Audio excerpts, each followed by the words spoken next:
What are your thoughts on Thor Love and Thunder's 2-hour mandate? Uh-oh. They did get a mandate, huh?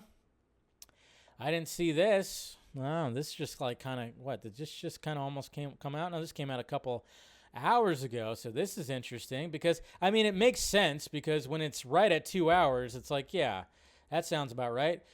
Thor Love and Thunder was has officially wrapped in its first week in the theaters. Wait, what date is this? Yeah, theaters, yeah.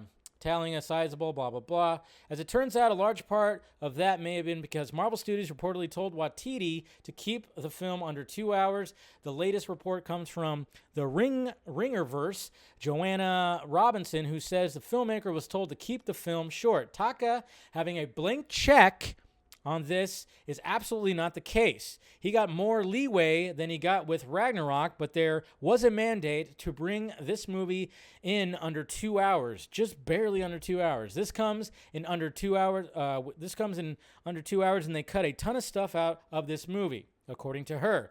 She added, Taika is on record as not being in director's cuts.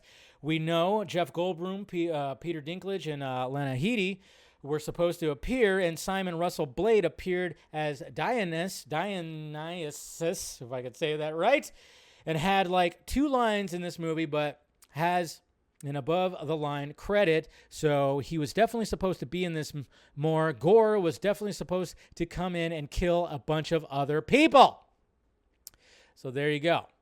So yeah, that just kind of leads into, that kind of continues from yesterday. I think that was the last question. Maybe it wasn't. Sorry if it wasn't. No, it was the last question. Yeah, that was the last question. But that just,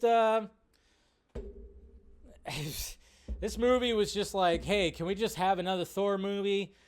Do this, do that, do this. And, then even Taka's like, it almost makes you wonder, like, even though he's got this crazy sense of humor that is weird to me in the way that he's just says things during interviews and whatnot, the fact that he was just like, I hate director's cut. They suck. They suck. They suck. I'm like, is there a chip on the back of his neck?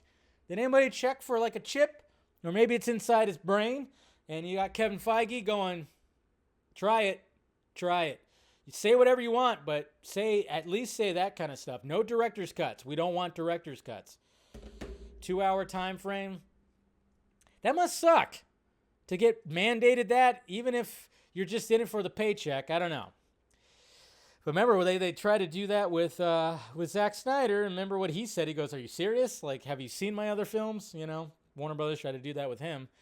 Yeah, kind of makes you, that's got to be a struggle when you're trying to tell at least a coherent story, and then they want you to cut out all the stuff. And it's like, they could have cut out so many of the gags, you know? There's little gags they could have cut out more so than maybe cut out some of the more dramatic stuff, the more killings that Gore had. I don't know. And that's got to suck too if you're somebody like Christian Bale. Who has to sit in the makeup chair for probably 2 hours. I don't know how long it took and then to do like all these scenes, and then to have like days and days of work be cut out of the movie. And then of course them saying that there's not going to be any director's cut. That's got to kind of suck too. But then of course, you know, he got paid handsomely. I don't feel sorry for Hemsworth. I mean, Hemsworth, what? He got all big and jacked and show his bare ass and everybody's swooning over him. I think he's fine with that. But then, you know, it kind of makes you wonder about what does Natalie Portman feel about that, because, you know, she takes her career seriously. I mean, I'm not saying that nobody else takes it seriously, but let's face it, you know, sometimes it just doesn't seem that way. But there you go.